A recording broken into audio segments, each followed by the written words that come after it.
Bismillahirrahmanirrahim. Assalamualaikum warahmatullahi wabarakatuh. Alhamdulillahi rabbil alamin wa bihi nasta'inu ala umuri dunya waddin.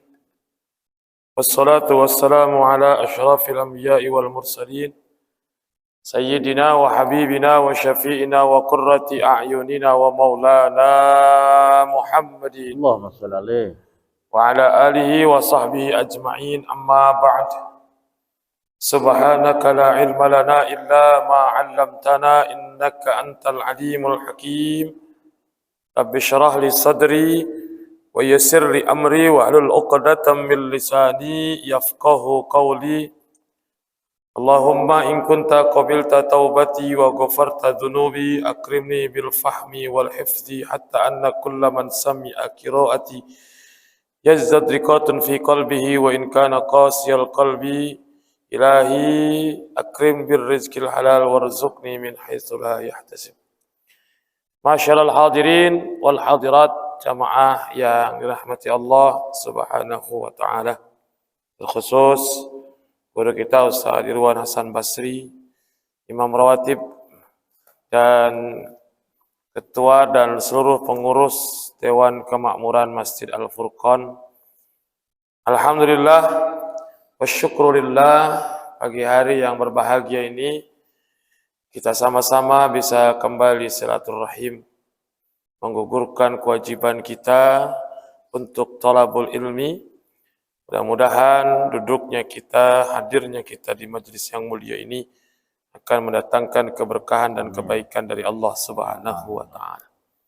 Hadirin yang dirahmati Allah Subhanahu wa taala, dalam beberapa hari ke depan, kurang lebih 2 minggu lagi, kita akan merayakan Hari Raya Idul Adha.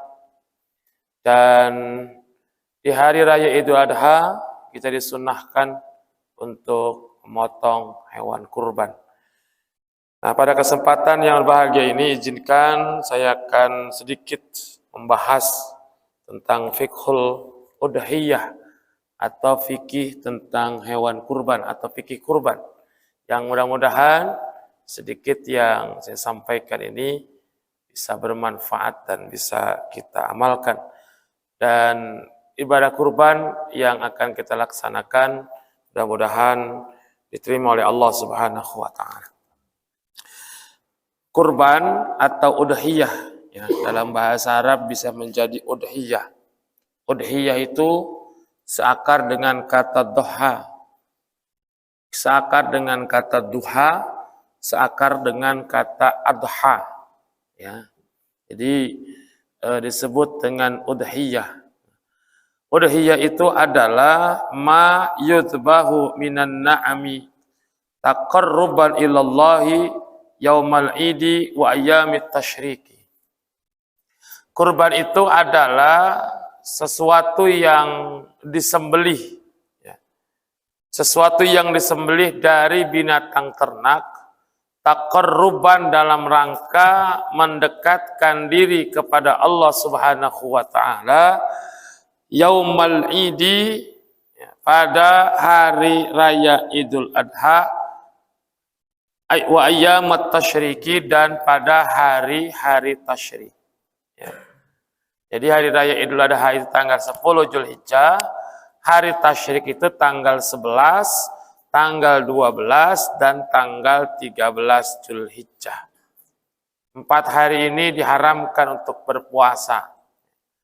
Dan kemungkinan, ya, ini menurut beberapa hasil hitungan hisab, kemungkinan Lebaran Idul Adha juga berbeda lagi kita, ya, kemungkinan.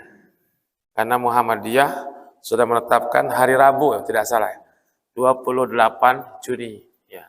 Sementara imkanur ru'yah, ya, itu pada tanggal 29 Juni jatuh pada hari Kamis, ya.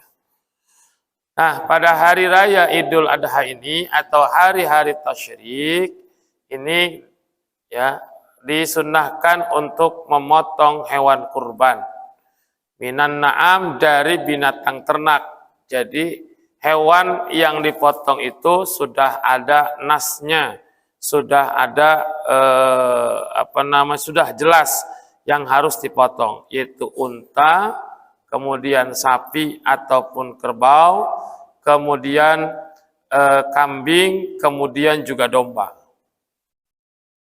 Nggak bisa ya kurban itu dengan ayam ya, atau bebek. Tapi ada Pak satu pendapat ya, bisa dilihat di dalam Kifayatul Akhyar. Ada satu pendapat membolehkan berkurban dengan ayam. Tapi ini nggak populer ya. Dalam mazhab Syafi'i itu hanya binatang tadi, unta, sapi ataupun kerbau, kemudian kambing ataupun domba. Nah, hukum kurban itu kalau menurut Imam Malik itu wajib. Ya. Kalau menurut Imam Malik itu hukumnya adalah wajib.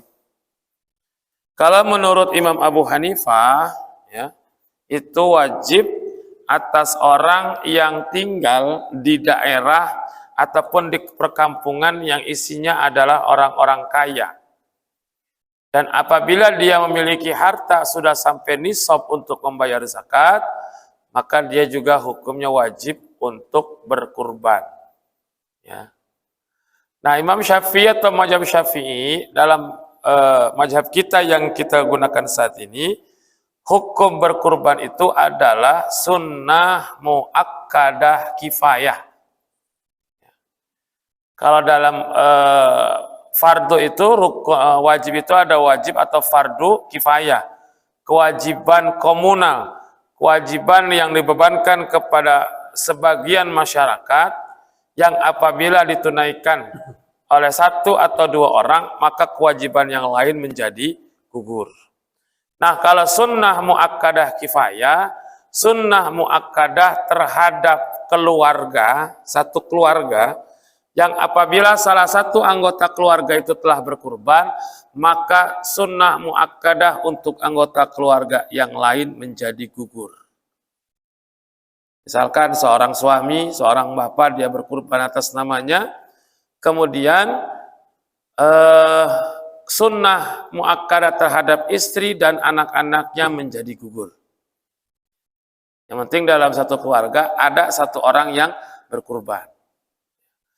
Pernah dalam satu unggahan video di media sosial, almarhum Syekh Ali Jaber pernah menyampaikan bahwa berkurban satu ekor kambing bisa untuk seluruh keluarga. Ya. Jadi ini sudah ada klarifikasinya. Kalau untuk pahala bisa diniatkan, dimohonkan untuk satu anggota keluarga. Tetapi yang namanya kurban satu ekor kambing nggak boleh namanya lebih dari satu.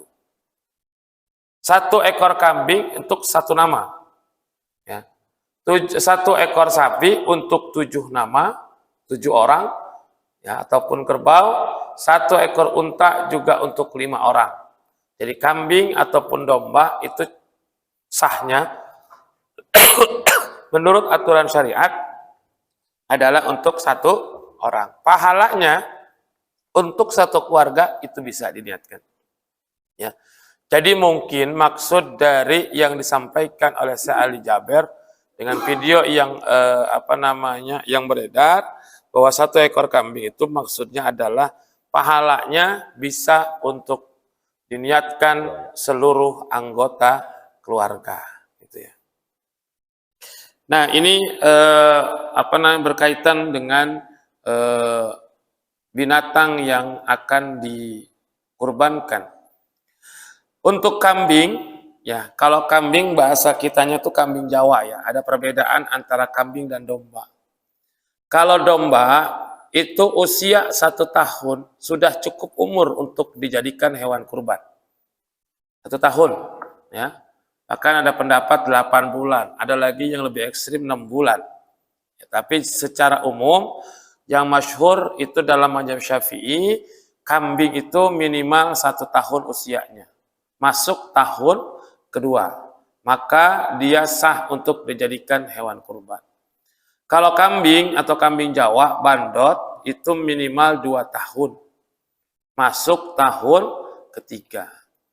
Jadi bagi yang mau berkurban, terutama kurban kambing, ya, itu harus lebih teliti dan lebih jeli, juga harus kritis ketika membeli kambing Jawa. Kadang-kadang kambing masih kecil, tanduknya juga belum ada, masih kambing kacang dijadikan hewan kurban, takutnya usianya belum sampai 2 tahun. Kalau tidak cukup umur, maka dikhawatirkan kurbannya tidak sah. Ya, kan kurban itu ibadah. Ibadah itu adalah harus ada syarat dan rukunnya. Termasuk menyembelih kurban itu juga ibadah, maka syaratnya harus terpenuhi. Di antaranya syarat binatang harus sudah cukup umurnya. Ya. Sapi itu minimal usia 2 tahun, masuk tahun ketiga. Kalau unta itu usianya adalah 5 tahun, masuk tahun ke-6. Ya, jadi hewan yang akan dikurbankan juga harus memenuhi syarat. Ya. Selain umur, hewan kurban juga harus memenuhi syarat yang lainnya. Seperti apa? Seperti tidak buta, baik sebelah atau buta mata keduanya, atau picek lah. Kemudian tidak boleh kambingnya itu pincang atau patah kakinya. Makanya kalau menurunin hewan kurban, baik sapi ataupun kambing dari mobil, harus benar-benar hati-hati. Jangan sampai kakinya jatuh kemudian patah, maka tidak sah dijadikan hewan kurban. Ya. Kemudian tidak juga dalam keadaan kurus, udah tinggal tulang doang. Ya. Nanti mau dibagiin, apaan yang mau dibagiin? Ya. Jadi kambingnya atau sapinya itu yang gemuk, yang sehat, tidak kurus. Yang sangat kurus juga tidak dalam keadaan sakit yang jelas sakitnya. Nah ini jadi memang keharusan dalam memberikan atau menyembelih hewan kurban dengan kurban atau binatang yang sehat cukup umur adalah dalam rangka memberikan kebahagiaan kepada orang-orang yang memperoleh dagingnya atau yang berhak atas dagingnya. Itu yang pertama, berkaitan dengan hewan kurbannya. Nah, kemudian berkaitan dengan berkurban atas nama orang yang meninggal dunia, ini hukumnya tidak sah. Ya. Jadi misalkan kita berkurban sapi, lalu ada di dalam yang berkurban itu yang kita tulis atas nama almarhum atau almarhumah. Ulama dalam mazhab Syafi'i tidak membolehkan atau tidak sah berkurban untuk orang yang meninggal dunia, kecuali orang yang meninggal dunia itu semasa hidup pernah bernazar ataupun berwasiat untuk berkurban. Misalkan kita punya orang tua kita lagi sehat, pernah bernazar akan berkurban. Ya, ketika dia mendapatkan sesuatu akan berkurban. Lalu kemudian apa yang dia inginkan tercapai. Karena belum keburu masuk hari raya Idul Adha, keburu meninggal. Maka saya sebagai ahli waris wajib menunaikan janji orang tua saya untuk memotongkan hewan kurban, walaupun sudah meninggal, karena dia bernazar. Kemudian juga apabila dia berwasiat, misalkan orang tua saya sebelum wafat berwasiat untuk potong hewan kurban atas namanya, maka saya sebagai ahli warisnya menunaikan wasiat tersebut walaupun orang tua saya sudah meninggal karena berwasiat. Selain yang dinazarkan dan diwasiatkan oleh orang yang meninggal sebelum ia meninggal, maka tidak sah berkurban atas nama orang yang yang sudah meninggal. Artinya kurbannya adalah kurban sunnah. Makanya kurban nazar orang yang sudah meninggal dunia ataupun kurban wasiat orang yang sudah meninggal dunia, daging hewan kurbannya 100% disodakohkan. Tidak boleh diambil sedikit pun oleh keluarga atau ahli waris yang berkurbankan. Ya, saya berkurban atas nama bapak saya meninggal dunia, entah itu karena nazar ataupun wasiat, maka saya yang berkurban, mengurbankan, tidak boleh mengambil sedikit pun daging dari hewan kurban yang dikurbankan untuk bapak saya yang sudah meninggal dunia. Ya. Ini makanya tidak panitia kurban harus betul-betul memahami ketika ada berkurban atas nama almarhum atau almarhumah tidak sah. Kalau ada pun pendapat, ya ini tidak masyhur juga, ada pendapat yang membolehkan atau bisa berkurban atas nama orang yang meninggal dunia dengan catatan daging hewan kurban yang diatasnamakan yang sudah meninggal dunia, walaupun itu kurban sunnah, tetap tidak diperbolehkan dimakan oleh keluarga yang mengorbankan. Semuanya dagingnya daging kurbannya diberikan kepada fakir miskin atau disodakohkan. Ya, ini berkaitan dengan orang yang berkurban. Kemudian yang ketiga berkaitan dengan penyaluran, ya, penyaluran daging ataupun bagian dari hewan yang dikurbankan. Dalam hewan kurban, dalam penyaluran itu selain kurban wajib itu kurban yang nazar. Kurban sunnah itu hewan kurban dibagi 3 dalam penyaluran. Ya. 1/3 untuk yang berkurban, maksimal 1/3 yang berkurban. Sunnah bagi yang berkurban untuk bisa merasakan, memakan, mengkonsumsi daging hewan kurban yang dikurbankan. Dengan catatan itu adalah kurban sunnah, bukan kurban wajib. Bahkan Nabi menyampaikan bahwa orang yang berkurban disunahkan untuk memakan dagingnya walaupun hanya sesuap. Ya. Dalam rangka tabarrukan wa tafaulan, mengambil berkah. Tapi maksimal bagi yang berkurban itu 1/3. 1/3-nya lagi diberikan kepada orang yang berhak. Dalam hal ini disedekahkan kepada fuqara masakin. Yang mungkin mereka dalam hidupnya karena kefuqaraan, kefakiran, kemiskinannya jarang sekali makan daging. Nah, 1/3 yang lainnya, sisanya terakhir dihadiahkan untuk orang-orang yang mampu, untuk orang-orang yang kita hormati, ya, ataupun juga dihadiahkan untuk panitia yang ikut membantu atau bekerja. Dan tidak boleh dari bagian hewan kurban ini ada yang dijual. Haram hukumnya. Mau jual kepala, mau jual kaki, termasuk jual kulit. Panitia dan orang yang berkurban itu haram menjual bagian dari hewan kurban, termasuk kulit. Bahkan kulit juga tidak boleh diberikan sebagai upah untuk penjagal. Ya. Lalu bagaimana caranya? Caranya bagaimana?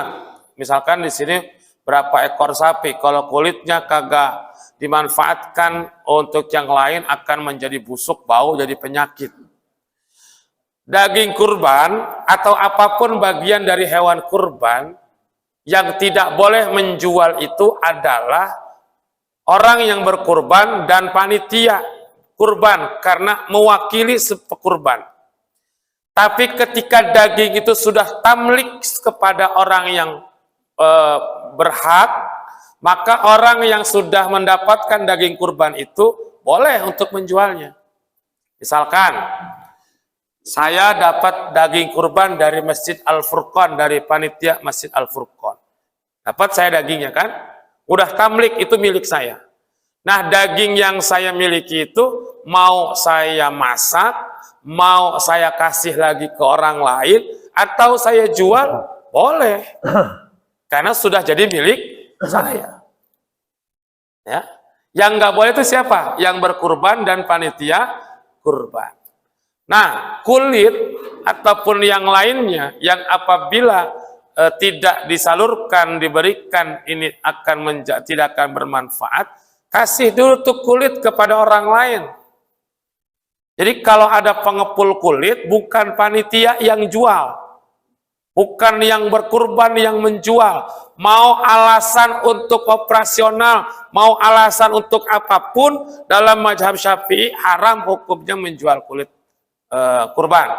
Bagaimana caranya? Ditamlik dulu kulitnya, kasih dulu kepada orang lain, perbot misalkan, atau orang yang berhak menerima menerima bagian dari kurban. Nah, ketika dia sudah tamlik, sudah diberikan, maka orang yang dikasih itu baru menjual kepada pengepul. Begitu caranya, Pak. Jadi kalau sudah tamlik, boleh untuk dijual kepada pengepul. Jadi yang jual bukan panitia, bukan yang berkurban. Hanya Imam Hanafi yang membolehkan menjual bagian dari hewan kurban termasuk kulitnya, tapi duitnya bukan buat operasional, bukan buat panitia, tetapi duitnya pun harus disumbangkan kepada fuqara masakin. Termasuk di dalamnya, ketika kita menyembelih kurban, panitia mengambil bagian dari hewan kurban untuk dimasak, buat makan bareng-bareng, itu pun nggak boleh, Pak, tanpa seizin yang berkurban. Kadang panitia ngambil aja, potong dimasak buat makan bareng-bareng. Itu masih mending, Pak, masih mending buat makan bareng-bareng. Kadang-kadang ikutan bantuin, nyesetin sedikit daging, dipentelin masuk kantong plastik. Ya, bentelin masuk kantong plastik. Banyakan dia dagingnya ke bawa pulang, nggak ketahuan oleh ketua panitia. Itu apalagi tidak diperkenankan. Ya, karena orang yang berkurban ataupun panitia kurban mewakili orang yang berkurban. Kecuali kalau yang berkurban itu mengizinkan. Boleh nggak nih diambil sedikit buat dimasak, buat makan bareng-bareng. Kata yang berkurban silakan, baru boleh. Makanya biasanya ya panitia kurban ini Ustadz Irwan biasa di Al-Hikmah itu beli 1 ekor kambing yang memang tidak cukup untuk kurban. Entah itu masih usianya belum sampai umur atau kakinya patah misalkan, yang nggak cukup, nggak bisa buat kurban dan itu nggak laku dijual oleh tukang kambing karena memang nggak cukup kurban, daripada dibawa pulang dibeli dah tuh kambingnya itu, bukan buat kurban tapi dipotong duluan, dimasak buat makan bareng-bareng panitia. Itu lebih bagus, ya, gitu. Nah, ini panitia nggak boleh asal-asal ngambil-ngambil binatang kurban dibentelin dikit-dikit. Bukan panitia sih sebenarnya, yang bantuin kadang-kadang. Ya, kan kadang-kadang begini, Pak. Saya sih ngalamin sebagai ketua DKM. Sholat jamaah jarang datang, ngaji juga nggak pernah datang. Giliran motong kurban paling dulu datangnya, bawa pisau duluan, ya, kayak orang yang paling rajin ke masjid aja begitu. Ada, saya juga nggak bilang nggak banyak, ada, karena saya juga ngalamin begitu ya. Ini orang ya jamaah nggak pernah, ngaji juga nggak pernah datang gitu ya. Jumat nggak tahu di mana, giliran motong hewan kurban datang paling pagi, Pak. Ya, orang-orang belum kelar makan habis sholat id, dia udah sampai duluan. Ya, bawa pisau lagi, pede banget begitu. Kadang-kadang ya karena nggak tahu hukum, memang nggak pernah ngaji. Ya, bininya juga nemenin lagi di pinggir. Ya, request minta dikit itu dilemparin. Bininya yang sebagai penadah gitu ya. Ada kerjasama yang baik. Ada, Pak. Ya, oh ada. Saya mau ngomong bukan di sini, di sono, karena saya pernah jadi ketua DKM gitu ya. Nah kemudian pernah beredar, sekarang juga mungkin beredar video salah seorang Habib, saya lupa namanya apa, Habib Ali Al-Habsyi kalau tidak salah, yang beliau menyampaikan tentang menggunakan fasilitas masjid untuk penyelenggaraan pemotongan hewan kurban. Beliau menyampaikan haram hukumnya. Mau pakai airnya, mau pakai halamannya, mau pakai tambangnya, mau pakai apapun. Beliau menyatakan haram. Ya, kata beliau, ini mah yang beredar. Tapi saya kaji, ada beberapa pendapat kitab, di antaranya adalah kitab I'anatul Talibin, kemudian siapa yang karya Abu Bakar Syato, kemudian kitab Al-Fatawal Kubro Ibnu Hajar Haytami, itu dinyatakan di dalam tersebut menggunakan fasilitas masjid, yang masjid serta fasilitas yang diwakafkan itu wakafnya tidak diwakafkan secara khusus. Artinya tidak ada orang yang mengingkari. Misalkan begini Pak, ada orang wakaf air, entah itu mesin air, entah itu pam ataupun sumur, wakafkan di masjid. Pokoknya mah untuk kebutuhan masjid air itu. Maka air itu dibolehkan digunakan secara umum. Boleh buat wudhu, boleh buat istinja, ya cebok, baik buang air kecil ataupun air besar, boleh juga buat mandi. Tapi kalau ada orang mewakafkan air ke masjid hanya untuk wudhu, saya wakafkan air ini untuk untuk wudhu untuk masjid ini, maka air itu hanya boleh digunakan buat wudhu, nggak boleh buat mandi ataupun istinja. Tapi kalau diwakafkan masjid tersebut adalah untuk kepentingan umum, secara umum, tidak dikhususkan, ya, menggunakan air misalkan, ataupun fasilitas masjid yang lain, maka selama tidak ada yang mengingkari, dan itu secara adat dan kebiasaan berlaku, maka hukumnya adalah boleh. Ya, asalkan tidak berlebihan, dan tidak memindahkan barang wakaf tersebut ke tempat lain. Misalkan ketika kurban nanti banyak menggunakan air masjid, entah itu untuk membersihkan tempat, membersihkan kotoran, dan lain sebagainya. Silakan, boleh hukumnya. Ya, boleh. Nah, syukur-syukur yang berkurban memberikan infak. Dan tidak boleh sedikit pun, sepeser pun, menggunakan uang kas masjid untuk operasional kurban. Tak boleh Pak. Kenapa?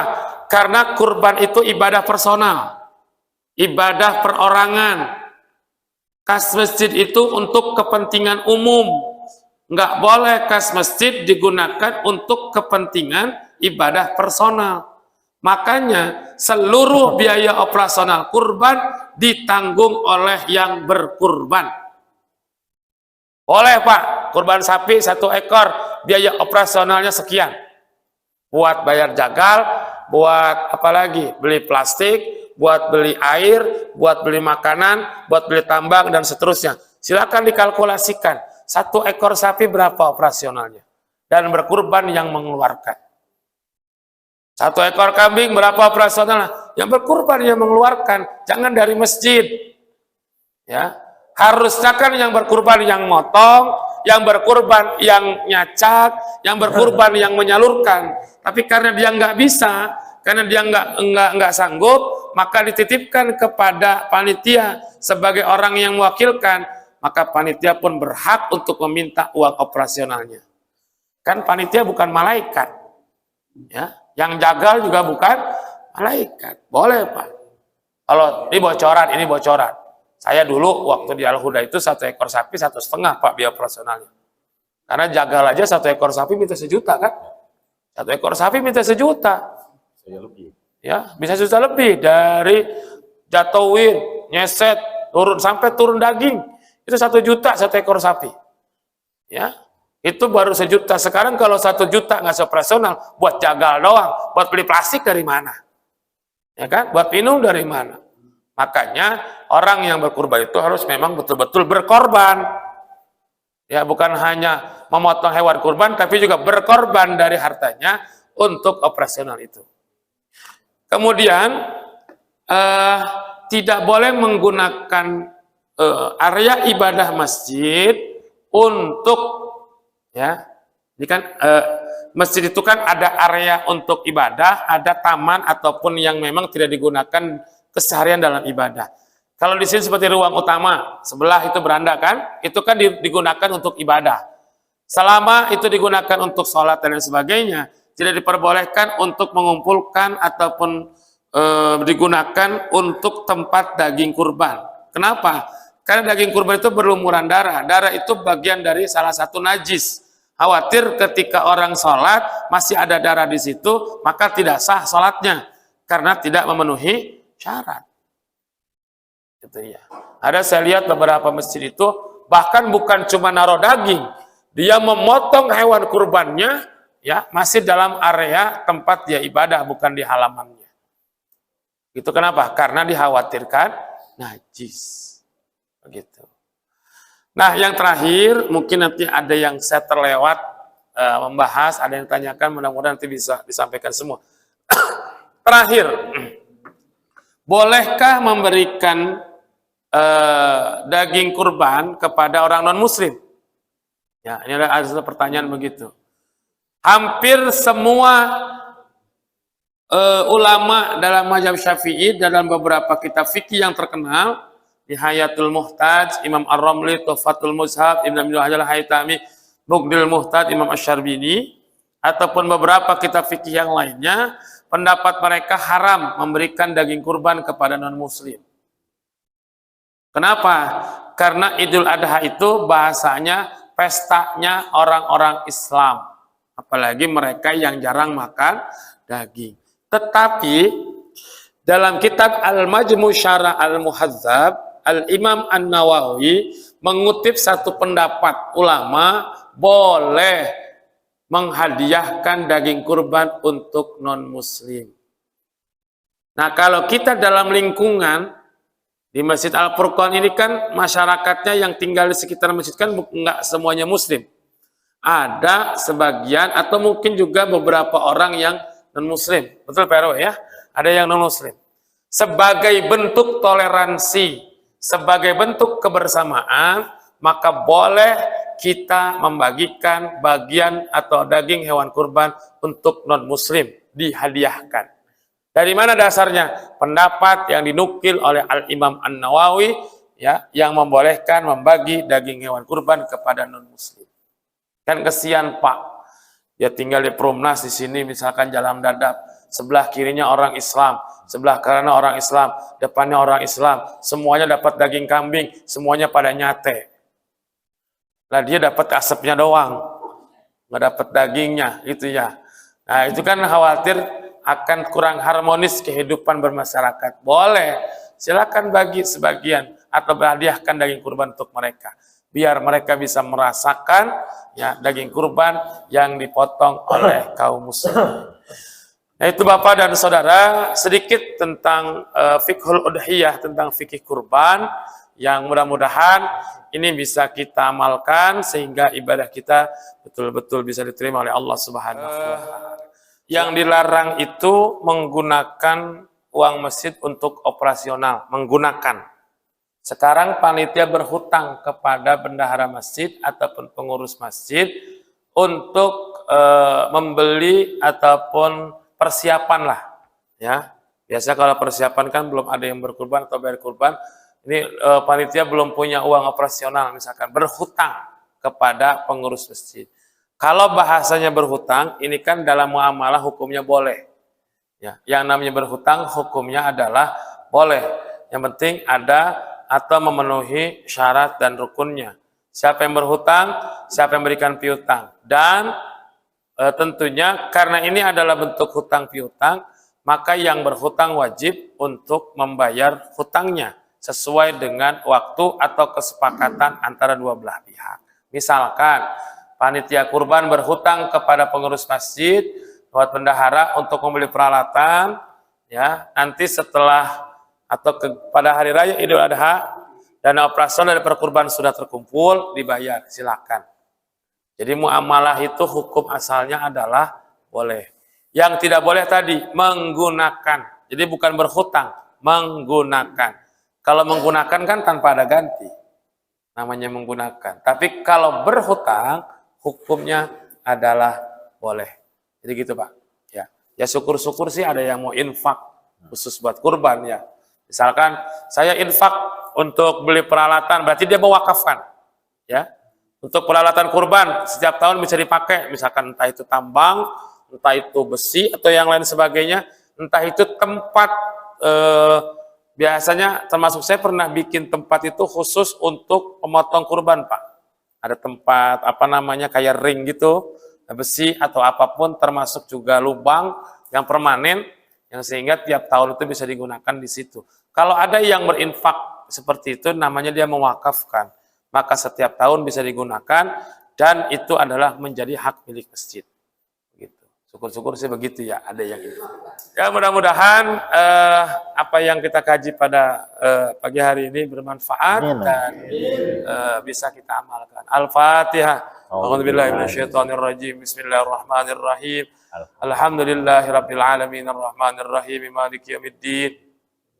إياك نعبد وإياك نستعين اهدنا الصراط المستقيم صراط الذين أنعمت عليهم غير المغضوب عليهم ولا الضالين آمين واعف عنا يا كريم اللهم بحق الفاتحة وسر الفاتحة وبركة الفاتحة وعظمة الفاتحة ومعجزات الفاتحة يا فرج الهم يا كاشف الغم يا من لأبيه يغفر ويرحم اللهم اجعلنا واجعل أولادنا وتلاميذنا وأهلنا وذرياتنا من أهل العلم والقرآن والخير ولا تجعلنا وإياهم من الجهل والفقر والشر والضير إنك على كل شيء قدير ربنا آتنا في الدنيا حسنة وفي الآخرة حسنة وقنا عذاب النار وصلى الله على سيدنا محمد النبي الأمي وعلى آله وصحبه وسلم بفضل سبحان ربك رب العزة عما يصفون وسلام على المرسلين والحمد لله رب العالمين والله الموفق إلى أقوم الطريق والعفو منكم والسلام عليكم ورحمة الله وبركاته.